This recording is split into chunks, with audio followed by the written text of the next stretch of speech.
하나님 말씀 보겠습니다. 이사야서 9장 1절부터 7절까지 말씀을 봅니다.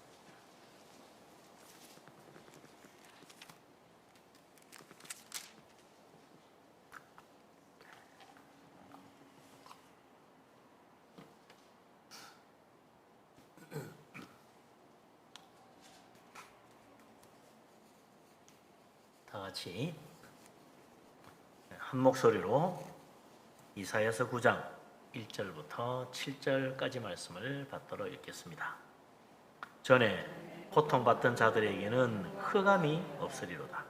옛적에는 여호와께서 서불론 땅과 납달리 땅이 멸시를 당하게 하셨더니 후에는 해변길과 요단 저쪽 이방의 갈릴리를 영화롭게 하셨느니라. 흑암에 행하던 백성이 큰 빛을 보고 사망의 거늘진 땅에 거주하던 자에게 빛이 비치도다. 주께서 이 나라를 창성하게 하시며 그 즐거움을 더하게 하셨으므로 추수하는 즐거움과 탈취물을 나눌 때의 즐거움 같이 그들이 주 앞에서 즐거워하오니 이는 그들이 무겁게 맨 멍에와 그들의 어깨 채찍과 그 압제자의 막대기를 주께서 끄끄시되 미디안의 날과 같이 하셨음이니이다. 어지러이 싸우는 군인들의 신과 피 묻은 겉옷이 불의 섭같이 살라지리니 이는 한 아기가 우리에게 낳고 한 아들을 우리에게 주신 바 되었는데 그의 어깨에는 정사를 메었고 그의 이름은 기묘자라 모사라 전능하시는 하나님이라 영존하시는 아버지라 평강의 왕이라 할 것임이라. 그 정사와 평강의 더함이 무궁하며 또 다윗의 왕자와 그의 나라를 군림하여 그 나라를 굳게 세우고 지금 이후로 영원히 정의와 공의로 그것을 보존하실 것이라.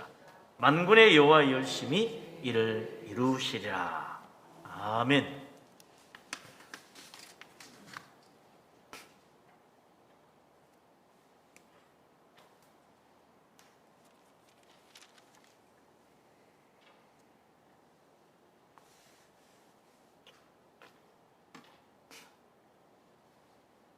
이사야서는 이사야가 예언한 글을 모은 것이 이 이사야 예언서죠. 이사야가 예언하던 시대는 어떤 시대였느냐?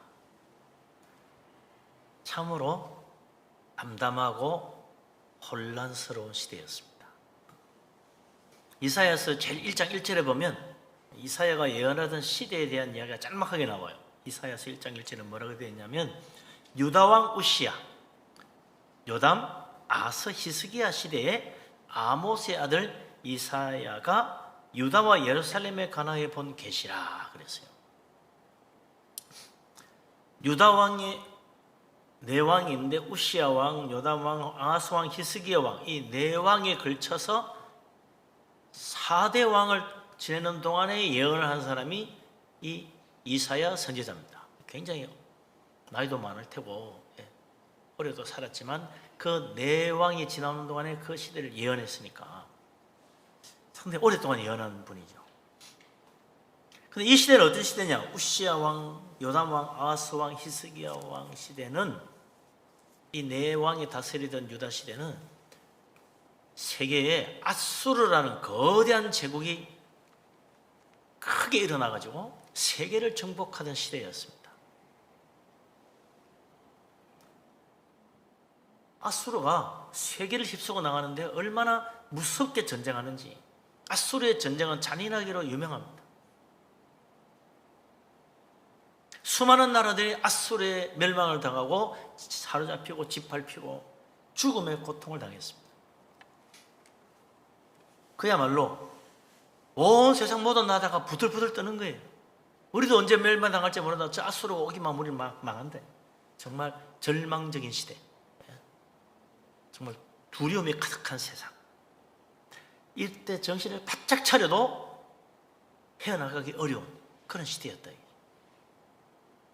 아니나 다를까 결국 북왕국 이스라엘은 기원전 722년에 아수르의 공격을 받아서 멸망하고 맙니다. 북왕국 이스라엘 멸망해버렸어요. 남아국 유다의 히스기야 왕 때 이 일이 일어납니다. 수많은 나라를 정복해 오더니 결국은 북왕국 이스라엘 멸망했어. 그때가 언제냐? 히스기야 왕. 이사야가 예언한 마지막 왕이 이사야, 히스기야 왕 때죠. 그때 결국 북왕국 이스라엘 멸망합니다. 그걸 히스기야 왕과 이사야가 다 지켜보았어요. 남방 유다 모든 백성들이 그 소식을 듣고 다 놀랐습니다. 북왕국 이스라엘이 멸망했구나. 아수르가 결국은 저 북왕국, 우리 민족, 하나님의 택하신 백성 한쪽을 잘라갔구나. 이제 아수르와 머지않아 우리 남왕국 유다도 쳐들어오겠지. 모두 다 두려워했어요. 아니나 다를까 아수르가 이제 진짜 군대를 이끌고 남왕국 유다도 침략하러 오는 거예요. 왕도 신하도 백성도 다 벌벌 떠는 겁니다. 우리는 죽는다, 다 망한다. 어떡하냐? 과연 우리가 살아남을 수 있을까? 유다 이 조그만 나라가 저 거대한 아수르 제국을 막아낼 수 있을까? 불가능이죠. 결국 유다도 우리 주변에 있는 모든 이방 나라들이 멸망한 것처럼, 또 북왕국 이스라엘이 결국 처참하게 패망하고 만 것처럼 이 유다도 아수르의 침략에 멸망하고 마는 것이 아닌가. 우리 소망이 없는 것 같아요. 아수르의 그 침략을 막아낼 도리도 없고 아수르의 그 강력한 손에서 벗어날 소망도 보이지 않아요. 깜깜한 거지. 앞날이 어두운 거예요. 이런 위기의 때 하나님이 이사야 선지자를 통해 주신 놀라운 축복의 말씀, 위로의 말씀, 구원의 말씀이 바로 오늘 우리가 읽은 이 말씀이다. 이사야가 무슨 예언을 하는가? 한번 쭉 좀 1절에서 5절까지 읽어봐야 되겠어요. 1절부터 5절까지 같이 한번 읽겠습니다. 1절부터 5절까지. 전에 고통받던 자들에게는 흑암이 없으리로다. 옛적에는 여호와께서 스불론 땅과 납달리 땅이 멸시를 당하게 하셨더니 후에는 해변길과 요단 저쪽 이방에 갈릴 일을 영화롭게 하셨느냐. 흑암에 행하던 백성이 큰 빛을 보고 사망에 거늘진 땅에 거주하던 자에게 빛이 비치도다. 주께서 이 나라를 창성하게 하시며 그 즐거움을 더하게 하셨으므로 추수하는 즐거움과 탈취문을 나눌 때의 즐거움 같이 그들이 주 앞에서 즐거워하오니 이는 그들이 무겁게 맨 멍에와 그들의 어깨 채찍과 그 압제자의 막대기를 주께서 끄끄시되 미디안의 날과 같이 하셨음이니이다.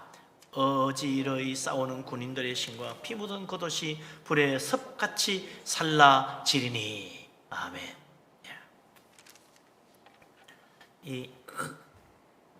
이사야 선지자가 예언한 이 시대, 한마디로 말하면 온 세상 모든 나라 모든 민족들 위에 흑암이 덮여있는 때와 같다.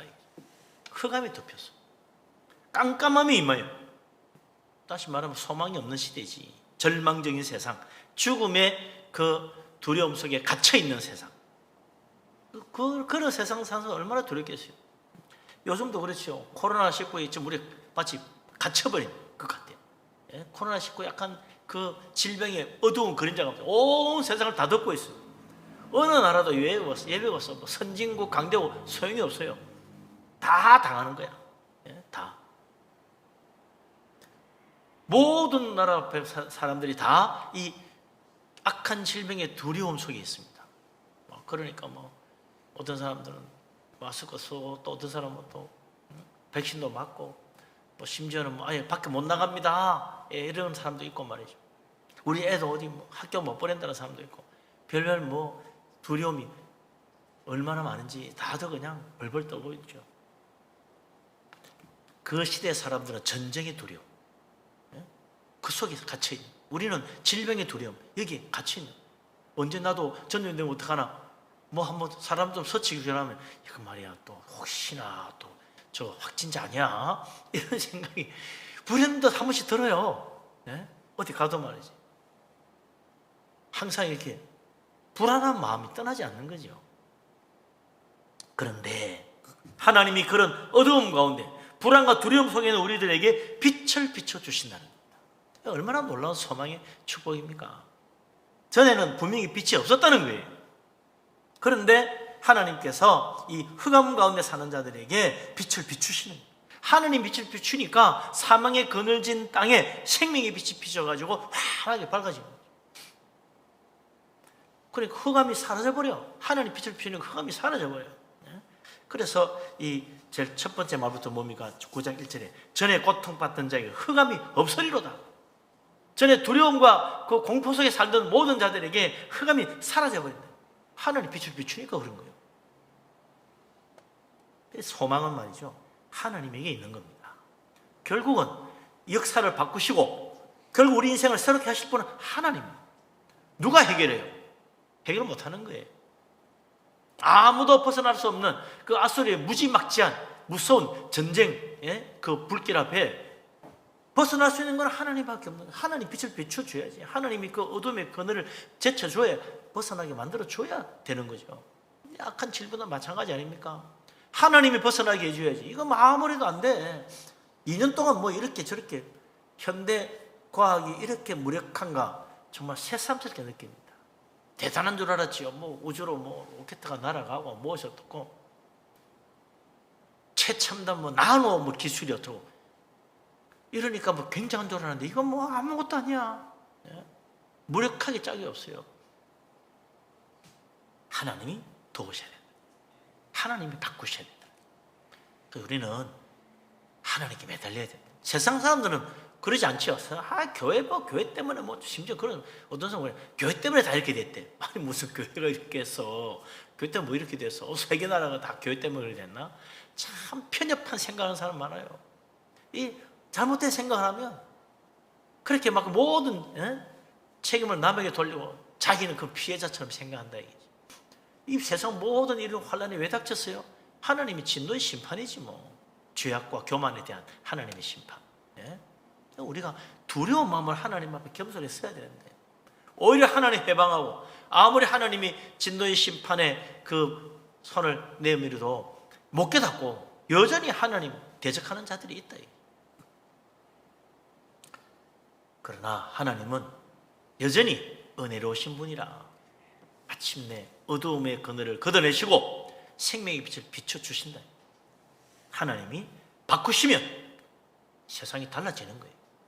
하나님이 새롭게 하시면 역사가 바뀌는 거예요. 하나님이 손을 대시면 우리 인생도 새로워질 수 있는 거예요. 우리 하나님 믿어야 됩니다. 하나님 의지해야 됩니다. 성경에는 그런 놀라운 이야기들이 가득 차 있잖아요. 아무 소망 없는 나이 70이 넘어버린 노인 부부 아브라함, 자식도 없는 그들에게 하나님 부르셔. 내가 너를 하늘의 별처럼 바다의 모래처럼 많은 자손을 만들어주겠다. 어이구 이제 뭐 늦었습니다. 제 나이가 몇인데 20, 30대 오셔서 말씀하셨어야지요. 언제 그렇게 많은 자손이 내 아기에서 나오겠습니까? 하나님 하시면 하는 거예요. 무자한 자식이 하늘의 별처럼 많은 수많은 민족의 조상이 되게 만들어준다.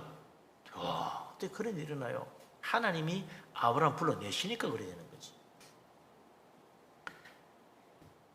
아브라함 이야기로 끝나는 게 아닙니다. 베다니의 나사로가 누가 알아나 줘요? 누구 듣도 보도 못하던 사람이야. 그런데 그 나사로가 죽었는데 예수님이 가셔서 무덤에서 그를 불러내셨어. 그러니까 죽은 데 살아나오는 거예요. 나사로 제2의 인생 사는 거지. 죽고 끝난 줄 알았는데 또 한 번의 생명을 얻은 거예요. 얼마나 놀라운 축복입니까? 뭐 흔히 그러잖아요. 사람이 한 번 죽지 두 번 죽나. 나사로는 두 번 죽게 돼서 한 번 더 살아났으니까 놀라운 축복 아닙니까? 제2의 인생, 두 번째 인생을 사는 놀라운 축복. 주님이 나사로를 불러내시니 그래 됐다. 이름도 없는 사람이었어. 상골짜기 사는 사람이었어. 근데 그가 이런 놀라운 하나님의 은혜를 받았어요. 12의 혈중 같은 여자 이름도 몰라. 나사로는 이름이나 나왔지. 이 여자는 이름도 모르는데 이 여자가 예수님 뒤로 와서 어깨에 손만 대도 낫겠다는 믿음으로 손을 대니 능력이 임하여 그 즉시 고침받았다고 그랬습니다. 즉시. 그리고는 그 몸에 흐르는 피의 그늘이 말라버리는 놀라운 축복을 자기 스스로도 느꼈다는 거예요. 12년 동안 괴롭히던 그 인생에 정말 지긋지긋하고 끔찍했던 질병이 떠나가는 놀라운 축복. 어떻게? 주님의 능력으로 이루어진 거예요. 주님께 다가가니까 그런 능력이 나타났다. 새 인생 사는 거예요. 그뿐입니까? 날 때부터 앞을 보지 못했던 소경, 주님이 눈뜨게 하니 새 인생 사는 거예요. 그동안 거지였는데 이제는 그 구어라도는 내다버리고 주님을 찬양하며 새 인생 살게 됐어요. 놀라운 일 아닙니까? 현장에서 가나보다 잡혀 돌에 맞아 죽게 된 여자, 예수님이 말씀 한마디로 그냥 법대로 해, 그럼 끝날 거예요. 참 간단해요. 법대로 하자고 그럼 끝나는데, 주님은 죄 없는 자가 먼저 돌로 치라. 그러니 참 양심의 가책을 받고 나이 많은 자로부터 하나씩 돌을 버리고 떠나가 버렸어요. 여자 혼자 남았지. 예수님이 가서 뭐라 그럽니까? 여자여, 다시는 죄를 범하지 말고 새 인생 잘 살아보라고. 그의 인생이 새로운 광명이 비치는 거 아니에요? 죽으면서 살아난 거나 똑같이 새 인생 사는 거예요. 얼마나 감격적이겠습니까? 주님의 말씀 한마디로 바뀌었어요. 죽을 수밖에 없는 인생이 새 생명 얻었단 말이죠. 우리 인생 아무리 힘들고 어려워도 두려워하고 낙심하고 절망할 필요가 없습니다. 주님께로 오면 돼요. 예수님 붙잡으면 돼. 주님 말씀 의지하면 우리 인생에는 새로운 빛이 비치고 죽음의 그늘이 사라지고 소망의 빛이 비치는 거예요. 아무리 악한 자라도요, 예수님께 가서 회개하고 변화되면 새로운 삶, 선한 일을 하는 사람 바뀌는 거예요. 삭개오가 변화되듯이 예수님 십자가 한쪽 배에 있던 강도처럼 새 인생, 새 축복, 구원의 은혜 이루어지는 겁니다. 우리 주님 믿으시기 바랍니다. 예수 그리스도 주님 의지하시기를 바랍니다. 우리 인생에 새 빛을 주시고 우리 인생을 새롭게 해서 세상을 변화시킬 수 있는 유일하신 분, 전능하신 하나님, 우리 주님을 믿음으로 붙들고 주께 가까이 나아가야 돼요. 주님이 손을 붙잡아야 됩니다. 안 되면 주님 옷가라도 손을 대라 이거죠. 그러면 우리 하나님 놀라운 은혜 베푸시고 우리 인생을 새롭게 변화시켜 새 삶을 살게 하시고 새로운 구원의 축복으로 나아가게 만들어 주신다. 이 놀라운 은혜가 우리 모두에게 넘쳐나기를 주의 이름으로 축복합니다. 아멘. 이런 이야기하면 도대체 하나님이 어떤 분이기에 이런 놀라운 일을 행하시나? 하나님 어떤 분이냐? 예? 우리 하나님 어떤 분입니까? 어떤 분이기에 흑암에 빛을 비추시고 사망의 그늘진 땅에 생명의 빛을 주시냐? 우리 하나님 어떤 분이에요? 이 우주 만물을 창조하신 창조주잖아요. 창세기 1장이 잘 나오지 않습니까?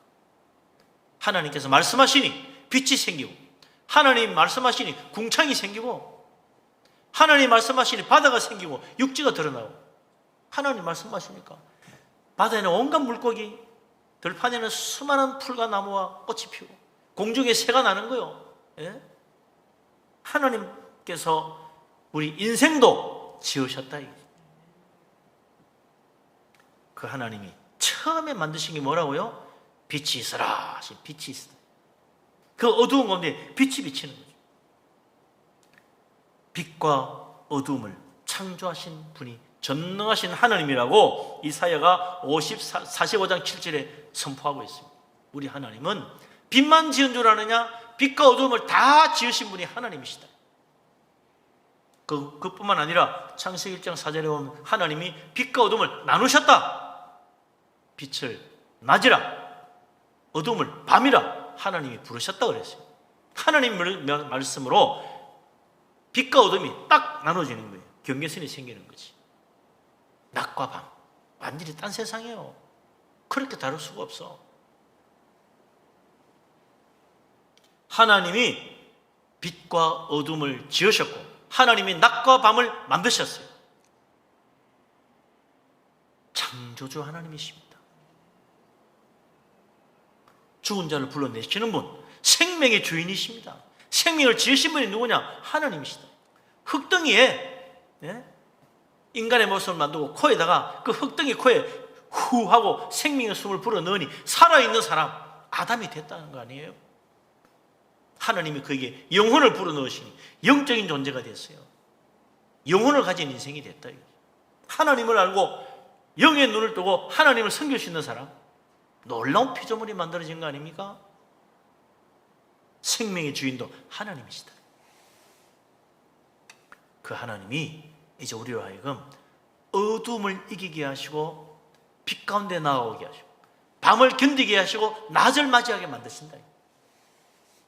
고난과 환난과 죽음과 온갖 재앙을 넘어서 푸른 풀밭 쉴만한 물가로 나아가게 만드시는 분이 하나님이시오. 그러니까 로마 시대 그 극악한 박해로 수많은 그리스도인이 죽음 순교하기도 하고 고난 박해받고 쫓겨나기도 하고 엄청난 고난을 당했지만 하나님은 그 그리스도인들을 지켜주시고 믿음을 붙들어 주셔가지고 그 로마의 박해를 넘어서 로마가 기독교 국가가 되게 만들어줬어요. 얼마나 놀라운 은혜입니까? 그냥 예수만 잘 믿게 만들어줘도 되지. 그러나 그 나라가 예수 믿는 나라, 예수님을 섬기는 나라로 만들어버렸다. 모든 우상과 거짓 종교를 버리고 살아계신 하나님을 예배하는 나라로 바꿔버리신 위대하신 하나님이시다. 그래서 사도 바울이 담대히 외칩니다. 그리스도는 믿음으로 고난을 이기는 자다. 믿음으로 고난을 이기는 거예요. 아무리 박해를 하고 아무리 위협해도 결코 버림받지 않는 자가 그리스도인이다. 사도 바울이 외치잖아요. 보기에는 굉장히 근심하고 걱정하고 고민하는 것 같으나 항상 기뻐하는 자가 누구냐? 예수 믿는 그리스도인이다. 그게 바로 믿음의 놀라운 능력입니다. 하나님 우리를 그렇게 만드시고 인도하시는 거예요. 주님의 놀라운 능력의 손이 나를 붙들고 있다는 사실을 믿으시기 바랍니다. 세상이 아무리 혼란스럽고 우리를 위협할지라도 하나님이 승리하게 만드십니다. 이 고난의 어두운 터널을 무사히 지나가게 만드시는 분이 하나님이시다. 주님의 손 결코 우리를 버리지 않습니다. 절대 버림받지 않는다고 사도 바울이 고린도서 4장 9절에서 이야기했잖아요. 하나님 우리를 버리지 않습니다. 비록 부족하고 못났지만 세상에서 뭐 뛰어난 것도 없지만은 하나님은 믿음 하나 때문에 우리를 버리지 않는 거예요. 사랑하시고 붙잡아 주시는 거예요. 하나님은 세상의 뭐 큰 권세자 그보다도 믿음을 더 소중히 여기십니다. 하나님은 세상에 엄청난 불을 건너지고 있는 어마어마한 갑부 그보다는 하나님은 겨자씨 같은 믿음이라도 믿음 가진 사람 가장 기뻐하십니다. 우리 하나님이 막강한 천하 장사보다도 믿음을 더 기뻐하세요. 하나님께서 믿음의 사람을 버리지 아니하신다는 사실을 믿으시기 바랍니다. 우리 하나님 믿음으로 나아갈 때 하나님 반드시 축복하시고 승리하게 만드신다는 그 놀라운 진리의 말씀을 붙들고 이 어렵고 힘든 세상 믿음으로 승리하여 하나님께 영광 돌리는 우리 모두가 될 수 있기를 주의 이름으로 축복합니다. 아멘. 그래서 하나님께서 이사야 선지자를 통해 가지고 놀라운 세상을 이루어 주실 것을 약속하십니다. 그래서 이제 그 뒤에 이야기들은 2절, 3절, 4절 쭉 나오는 이야기, 이게 우리가 읽는 이 말씀이 하나님의 약속의 말씀이에요. 무슨 약속을 해주셨나? 첫째, 그것은 바로 방금 우리가 본 것처럼 하나님이 영광의 빛, 능력의 빛으로 어둠을 몰아내시고 우리에게 생명의 빛을 주신다는 거예요. 이 1절에 보면 서불론 땅, 납달리 땅이 옛날에는 멸시를 당했다고 그랬어요. 서불론 땅, 납달리 땅이 어떤 곳이냐? 땅은 저 북쪽 변방, 북쪽 변방. 그러니 항상 외적의 침입을 제일 먼저 받는 곳이 서불론과 납달리 땅이라. 북쪽에서 쳐들어오면 바벨론 쳐들어온다, 아수로 쳐들어온다 그러면 제일 먼저 당하는 곳이 어디냐? 서불론과 납달리 땅이에요. 뭐 다른 나라 뭐 가나안 족속도 막 쳐들어올 때도 항상 그쪽으로 쳐들어오는 거야. 그러니 서불론 땅, 납달리 땅은 항상 고난당하고 외적 침입받고 멸시당하고 그래요. 이후로 해변길 요단 저편 갈릴리 그것도 그렇지. 거기도 다 그쪽 땅이라 그 갈릴리 지방이 서불론과 납달리 땅이라. 그 버림받은 땅 무시당하던 곳에 하나님이 은혜를 베푸시니 영화롭게 만드시더라.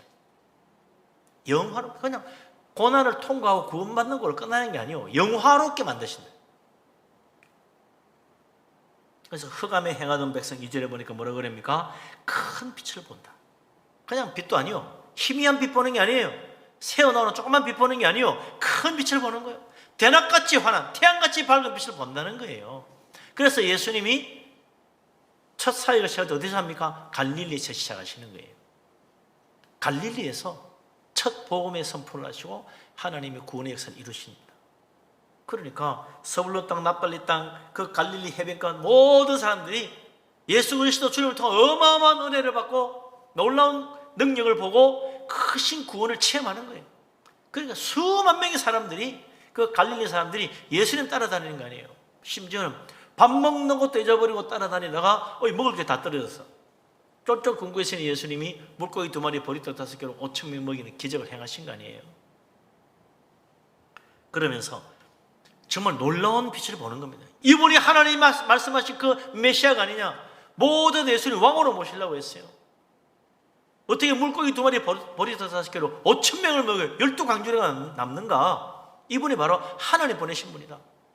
모두 다 예수 그리스도 왕으로 모시려고 그랬어요.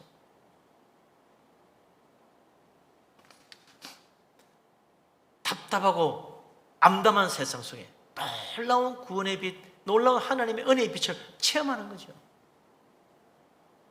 하나님은 멸시당하는 자, 낮아서 정말 아무도 알아주지 않는 업신여김 받던 인생을 이렇게 영광스럽게 만드신다.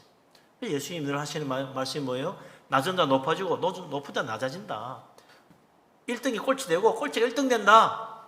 가끔 있는 게 아니다. 그런 경우가 많을 것이니 정신 똑바로 차리라 그랬어요. 그런 경우가 많을 거라고 그랬어요.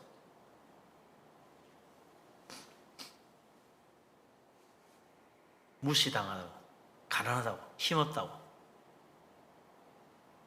배우지 못했다고 절대로 낙심할 필요 없습니다. 하나님께서 믿는 자의 은혜를, 믿는 자에게 은혜를 베풀어 낮은 자를 높여주신다고. 무시당하는 자를 영원하게 만드신다. 그게 하나님의 놀라운 능력의 손입니다. 이게 하나님의 첫 번째 약속이라. 우리 주님의 놀라운 은혜를 믿고 주님의 능력의 손 의지하시기를 바랍니다. 그래야 나중된 자 먼저 되는 축복, 뒤에 선 자 앞에 서는 놀라운 축복 받게 되기를 주의 이름으로 축복합니다. 아멘. 두 번째 하나님 약속이 뭐냐? 3절에 나오는데요. 3절 거기 보면 뭐라고 그랬습니까? 하나님이 나를 창성하게 하시고 즐거움을 더해 주실 것이다.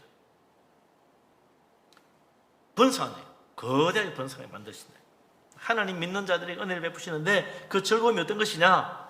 추수하는 즐거움, 탈취물을 나눌 때의 즐거움, 전쟁에 승리하고 적의 그 모든 무기와 재물을 탈취할 때의 그 기쁨. 야, 이거 다 우리 거야 이제는. 저건 다 도망가고 남은 우리 다 거둬가 우리 가져가는 거야. 줍는 사람이 임자야. 줍는 사람이. 얼마나 좋아요. 줍는 사람이 임자야. 추수할 때의 기쁨. 추수할 때 기쁨은 뭡니까? 지난 여름 동안 땀 흘려 수고한 그 수고가 헛되지 않았어. 땀의 수고의 대가로 팍 거두는 그 기쁨이지. 그런데 이 즐거움이 얼마나 놀라운 것인지, 영적인 축복, 신앙적인 은혜, 예수 믿고 구원받은 그 감격이 이런 즐거움보다 더하면 더하지 결코 적지 않다는 거 아니에요. 그래서 하나님 앞에서 즐거워하도록, 그들이 주 앞에서 즐거워하도록, 하나님 믿고 주님 예배하고 하나님 찬양하고 하나님 기도하는 이 기쁨과 감격과 은혜가 얼마나 크고 놀라운지 세상이 알지 못하는 거예요. 추수의 즐거움보다 더하고 탈취물 나누는 즐거움보다 더하다. 전쟁에 승리한 기쁨, 감격 그 이상이다.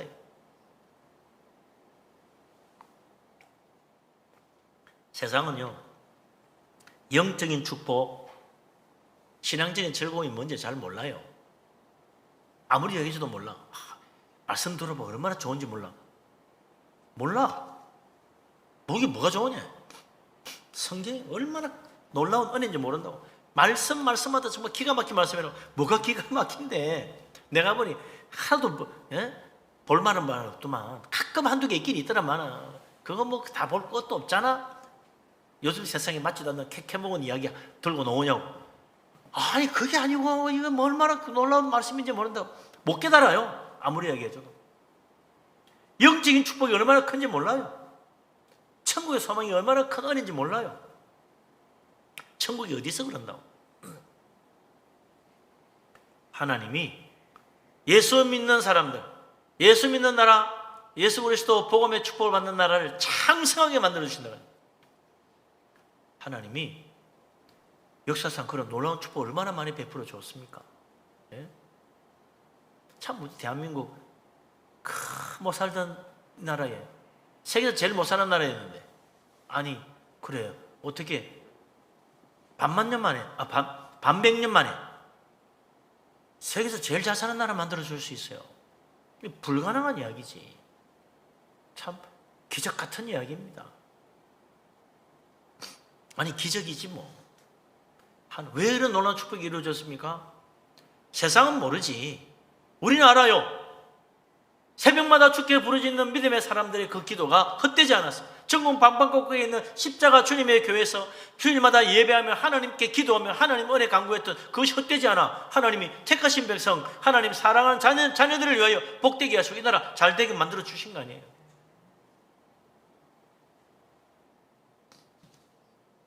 그러나 이 나라 잘 살게 된 기쁨보다 더 큰 기쁨이 뭐냐? 하나님 믿고 구원받은 은혜, 그 기쁨, 그 감격이 더 크죠. 세상 것은 지나갑니다.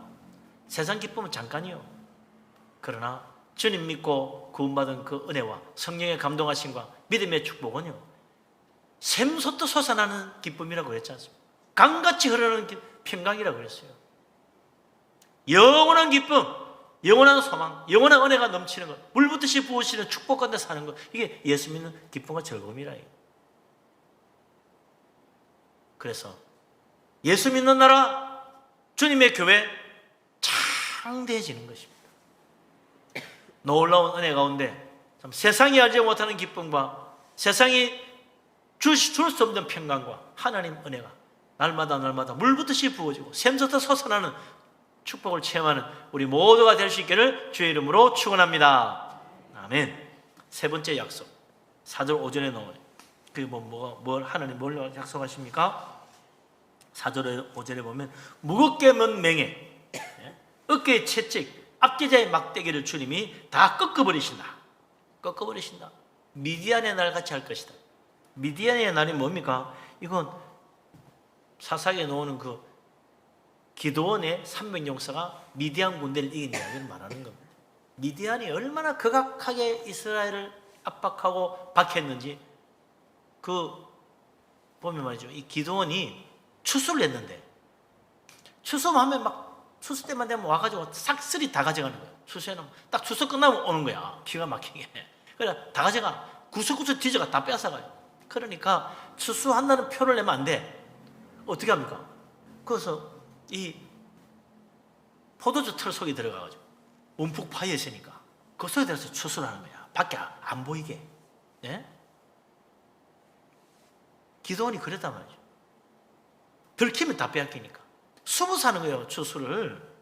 얼마나 참 기가 막혀요.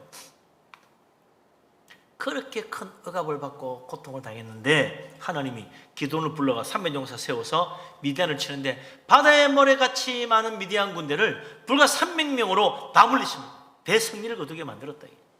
여기 5절에 있는 말씀처럼 어지러이 싸우는 군인들의 신, 피 묻은 겉옷이 불에 습같이 살라진, 다 멸망하고 다 쫓겨가고 다 불태우고 하나님의 은혜로 대승리를 거둔 그 미디안의 승리같이 하나님 우리에게 승리를 주실 것이고 우리를 억압하던 모든 것 꺾으셔서 참된 자유를 주신다. 그래서 무겁게 맨 멍에도 하나님 꺾으시니까 이제는 그야말로 날개단 인생이 되는 거죠. 그래서 이사야가 뭐라 그럽니까? 여호와를 앙망하는 자 독수리처럼 세임 얻어서 점점 더 높이 날개를 뻗치고 올라가는 인생이 될 것이라고 그랬단 말이에요. 하나님의 축복의 능력이요. 그러나 자기 힘을 의지하는 자, 세상의 지혜를 의지하는 자는 장정도 소년도 다 지치고 쓰러지고 자빠지게 돼 있어요. 그러나 하나님 바라보고 하나님 의지하는 자는 결코 쓰러지지 않고 넘어져도 다시 일어나고 하나님이 새 힘 주시니까 점점 더 높은 곳으로 독수리처럼 올라가게 만드신다. 우리 하나님 믿고 의지할 수 있기를 바랍니다. 그래서 하나님이 포로된 자를 자유케 하고 원수의 손에서 건져내시고 두려움이 없이 주를 섬기도록 만들어 주신다. 이게 하나님 놀라운 은혜입니다. 사도 바울은 고린도서 10장 4절에 뭐라 그럽니까? 우리의 싸우는 무기는 육신에 속한 게 아니다. 원수 마귀를 싸워 이기고 세상과 싸워 이기는 그 무기는 뭐냐? 경관진도 무너뜨리는 하나님의 능력, 하나님의 영, 하나님의 진리의 말씀, 그것으로 우리가 세상을 이기는 것이다. 그래서 우리는 항상 성령의 은혜를 의지하고 진리의 말씀 붙잡아야 되고 기도하며 주님 은혜를 의지해야 된다. 그러면 세상을 능히 이기고도 남는 거예요. 이 세상을 이기게 하시는 하나님의 능력 의지하여 참된 자유를 누리고 참된 평강을 누리고 믿음 안에서 놀라운 은혜를 체험하는 우리 모두가 될 수 있기를 주의 이름으로 축원합니다. 아멘. 마지막으로 과연 이 모든 일을 하나님이 어떻게 이루시는가? 6절 7절 마지막 말씀입니다. 같이 한번 읽겠습니다. 이는 한 아기가 우리에게 낳고 한 아들을 우리에게 주신 바 되었는데 그의 어깨에는 정사를 메었고 그의 이름은 기묘자라 모사라 전능하신 하나님이라 영존하신 아버지라 평강의 왕이라 할 것임이라. 그 정사와 평강의 더함이 무궁하며 또 다윗의 왕자와 그의 나라에 군림하여 그 나라를 굳게 세우고 지금 이후로 영원히 정의와 공의로 그것을 보존하실 것이라. 만군의 여호와 열심히 이를 이루시리라. 아멘.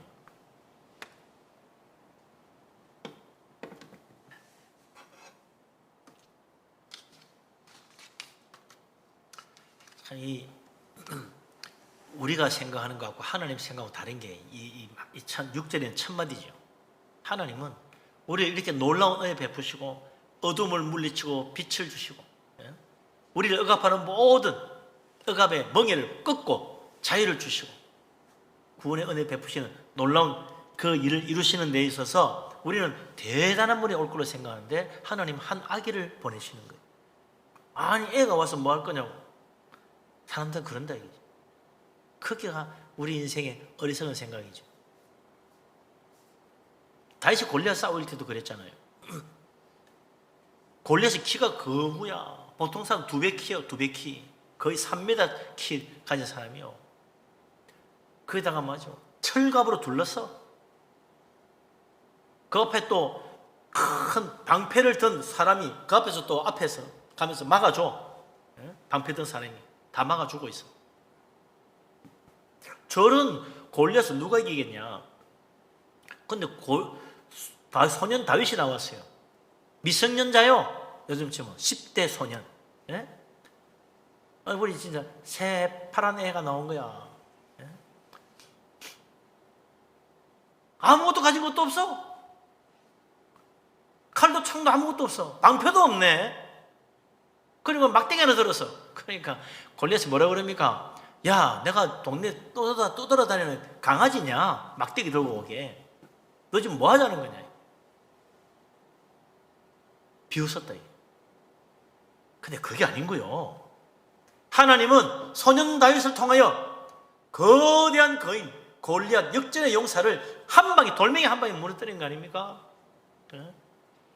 어마어마한 장군이 나와야 이길 줄 알았지. 골리앗 이상의 키가 큰 그런 장대한 사람이 나와야 이길 줄 알았지. 천만에 소년 다윗이 나와가지고 골리앗을 돌멩이 하나로 끝내버렸어요. 칼과 창과 신무기가 나온 게 아닙니다. 돌멩이 하나 가지고 그걸 묻히는 거 아니에요? 온 세상 구원하는데 얼마나 위대하고 굉장한 사람이 오는가 했더니 하나님이 한 아기를 보내주셨어. 한 아기가 우리가 났어. 얘가 뭐 하는데요? 그랬더니 하나님이 말씀하기를 그 어깨에 정사를 메었느니라. 그 이름은 기묘자라. 놀라우신 능력의 주님이라는 거예요. 기묘자라는 말은요, 아주 놀라운 일을 행하시는, 모두가 보고 깜짝 놀랄 일을 행하시는 능력의 사람이라는 겁니다. 이 아기가 모사라, 박사, 무슨 교수님, 무슨 전문가, 상담 전문가가 가야 뭐가 되는 게 아니요. 이 한 아기로 오신 그분이 우리의 인생의 가장 올바른 길을 인도하시고 우리 인생의 가장 고단과 아픔을 위로해주는 진정한 위로자요, 참된 모사라, 진리의 길이 무엇이고 우리 인생 가야 될 길이 무엇인지 보여주시는 분이라. 진정한 인도자. 그분은 전능하신 하나님, 하지 못하는 일이 없으신 전능하신 하나님, 영존하신 아버지라 세상 만물을 지으시고 모든 생물에게 생명을 주신 분, 우리 인생에도 생명을 불어넣으신 분이 누구냐? 바로 이분이다. 우리를 낳으신 분은 바로 영존하신 아버지, 이 한 아기로 오신 이분이 바로 우리를 낳으신 분이다. 네 생명의 근원이 여기에 있다. 평강의 왕이라. 마지막 그의 이름은 평강의 왕입니다. 이 땅에 평화를 이루어 줄 수 있는 유일한 분. 다른 모든 왕들은 전쟁을 하는 게 일인데 이분은 평화를 이루시는 왕입니다. 옛날에 말이죠, 이 고대 중동지방의 왕은요, 꼭 1년에 한 번은 전쟁에 나가야 돼요. 왕은 전쟁하는 일입니다. 이스라엘 사람들이 사사시대를 끝내고 왕을 구할 때 뭐라 그래요? 왜 왕을 세우려고 하냐? 우리 앞에 서서 전쟁해 줄 분이 필요합니다. 그래서 왕을 세워달라는 거예요. 전쟁할 왕이 필요한 거예요. 왕 그럼 다 전쟁을 위해서 필요한 거였어요.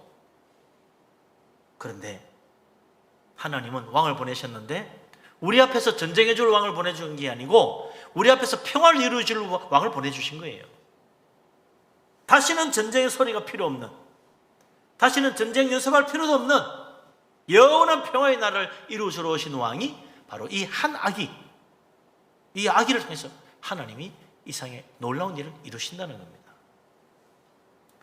그 예언의 말씀대로 그분이 와서 정사와 평강을 더하여 무궁하도록 하나님의 다스림이 계속해서 이루어지고 하나님의 평강이 계속해서 위에서 부어지니 끝없이 무궁하도록 하나님의 다스림과 평화가 이루어지게 만드신다.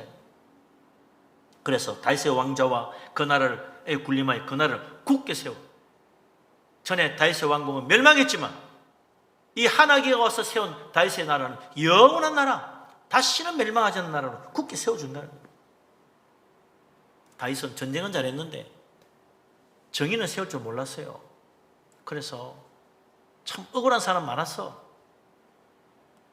다윗이 하는 재판은 다 젬병이야. 뭐 할 줄 알아야지. 칼살만 잘했지. 어디 뭐 골리앗 넘어뜨리는 잘해도 재판하는 건 못해서. 그러니까 그 압살롬 왕자가 반란할 때 뭐라 그럽니까? 우리 아버지 다윗은 네 문제를 해결해 줄 재판장을 세우지 않았다. 내가 왕이 되면 네 억울한 문제 다 해결해 줄 텐데. 그러면서 자기 편 만들었잖아요. 가봐라. 재판 어떻게 되는가? 갔다 오더니 압살롬 왕자님 당신 말에 딱 맞습니다. 다윗 왕은요, 아니에요. 정말 억울해 죽겠어. 내가 한번 잘할 텐데. 압살롬 왕자, 당신의 은혜가 되면 내가 진짜 당신이 왕이 될 때 내가 정말 그때 와서 내가 잘 밀어줄게요. 그러고 전부 다 가는 거 아니에요. 그래서 반란이 일으키니까 전부 다 압살롬 편에 붙어버리네. 하마터면 성공할 뻔한 반란, 압살롬의 반란이었어요. 하나님 은혜로 참 다윗이 다시 돌아올 수 있었죠. 다윗의 나라 허술했습니다. 생각 밖으로 허술했어요. 그러나 하나님이 이제 한 아기로 다시 세우실 다윗의 나라는 정의와 공의로 보존하는 놀라운 나라, 다시는 억울한 사람이 없는 축복의 나라가 이루어진다. 그분이 누굽니까? 그 한 아기가 누굽니까? 바로 이제 며칠 뒤에 성탄절 날 온 세상이 아기 탄생을 기뻐하는 예수님의 탄생, 구세주 메시아의 탄생, 바로 주님이시다. 하나님의 아들로 오신 그분, 인간의 몸을 입고 한 아기로 태어나셔서 온 세상 구원하기 위하여 세상 죄 지고 고난받으신 분이 바로 우리 주님 예수 그리스도 아닙니까?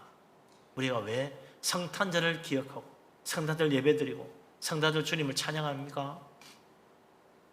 그분이 바로 이 모든 축복을 이루어 주실 분이다. 그 예수님이 바로 어두움을 물리치고 빛을 비춰주실 분이고, 그분이 우리의 인생을 창대하게 만들어주고 세상에 주시는 기쁨, 정말 영적인 놀라운 축복의 은혜를 물붓듯이 부어주실 분이고, 그분이 바로 우리의 무거운 죄의 짐을 벗게 하고 죽음의 그 억압에서 벗어나게 만들고, 그리고 이제 놀라우신 일을 행하시는 기묘자, 우리 인생을 인도하시는 진정한 인도자 모사로서 전능하신 능력, 우리의 생명에 영존하시는 아버지 되신 그분, 평강의 평강으로 넘치도록 인도하신 그분이시니 우리가 그 주님을 붙잡는 거예요. 주님 믿고 주님 의지하는 것입니다. 예수 그리스도 우리 주님 믿으시기 바랍니다. 이 땅에 평화의 왕으로 오신 아기 예수님, 그분이야말로 이 세상의 모든 악한 곳에 다 무너뜨리시고 영원한 하나님 나라, 참된 정의의 나라, 축복의 나라, 생명의 나라, 구원의 나라 만들어 주십니다.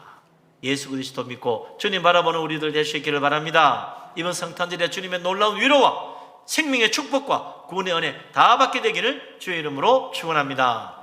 아멘.